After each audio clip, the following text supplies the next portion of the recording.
جنگ میں کامیابی بے مثال قوم کا بلند مرال، معرکہ حق کی فتح کے بعد آزادی کا جشن بھی کمال، وطن سے محبت کا مثالی اظہار، ملک کے کونے کونے میں پاکستان زندہ باد کے نعروں کی گونج، پاکستانی قوم نے ملی جوش جذبے کے ساتھ جشن آزادی منائی، گھروں کی چھتوں عمارتوں پر قومی پرچم بلند، وفاقی اور صوبائی دارالحکومتوں میں توپوں کی سلامی دی گئی، نماز فجر میں ملک کی ترقی اور یکجہتی کی خصوصی دعائیں کی گئیں، مزار قائد اور مزار اقبال پر گارڈز کی تبدیلی کی پروقار تقریب، تازہ دم دستوں نے ذمہ داریاں سنبھال لیں، ملک بھر میں پرچم کشائی کی تقریبات، پاکستان مونیومنٹ پر وزیر اعظم نے سبز ہلالی پرچم لہرایا، یادگار پاکستان پر پھول بھی رکھے۔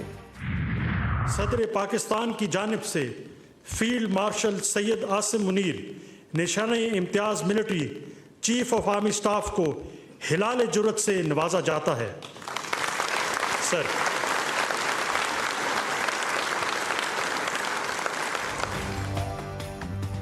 تاریخی فتح، شاندار کامیابی، فیلڈ مارشل عاصم منیر کی جرت اور جنگی مہارت کا اعتراف، ایوان صدر میں سول اور عسکری شخصیات کو اعزازات دینے کی تقریب، فیلڈ مارشل عاصم منیر کو ہلال جرت سے نوازا گیا، air chief marshal Zaheer Ahmed Babar Sidhu کو ہلال جرت سے نواز دیا گیا، chief of naval staff admiral Naveed Ashraf کو نشان امتیاز عطا کیا گیا، ISPR کے مطابق chairman joint chief of staff general Sahir Shamshad کو نشان امتیاز عطا کیا گیا، DG ISI lieutenant general Asim Malik اور DG ISPR lieutenant general Ahmed Sharif کو ستارہ بصالت دیا گیا، افواج پاکستان کے دیگر اعلیٰ افسران کو بھی جنگی مہارت پر تمغوں سے نوازا گیا، چیئرمین پیپلز پارٹی بلاول بھٹو کو بھی نشان امتیاز کا ایوارڈ دیا گیا، نائب وزیر اعظم اور وزیر خارجہ اسحاق ڈار، اعظم نذیر تارڑ، خواجہ آصف، محسن نقوی، عطا تارڑ، رانا ثناء اللہ، احسن اقبال کو بھی نشان امتیاز سے نوازا گیا۔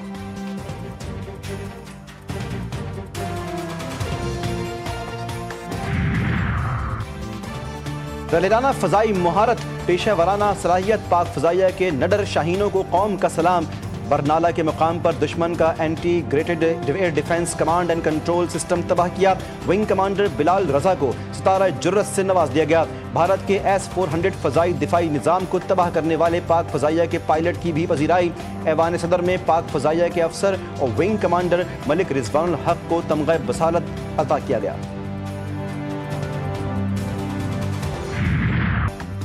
پاک فوج روایتی اور غیر روایتی اور ہائیبرڈ خطرات سے نمٹنے کے لیے پوری طرح تیار، آزاد اور خود مختاری پر سمجھوتا نہیں کریں گے، فیلڈ مارشل عاصم منیر کا قوم کے نام خصوصی پیغام، کہا کہ پاکستان قوم کے نام پیغام میں کہ نہ صرف عالم اسلام ایک مضبوط اور ناقابل تسخیر قلعہ ہے بلکہ یہ بین المذاہب ہم آہنگی اور مذہبی آزادی کی روشن مثال بھی ہے، ہم خطے میں امن، ترقی اور خوشحالی چاہتے ہیں، ملک کی سالمیت کو نقصان پہنچانے کی کسی بھی مہم جوئی کا بلا شک فوری جواب دیا جائے گا، مسلح افواج chairman joint chief of staff committee اور سروسز چیفز کی جانب سے قوم کو مبارکباد، ملک کی خود مختاری اور اقتدار کے دفاع کے لیے غیر مزلزل عزم کا اعادہ۔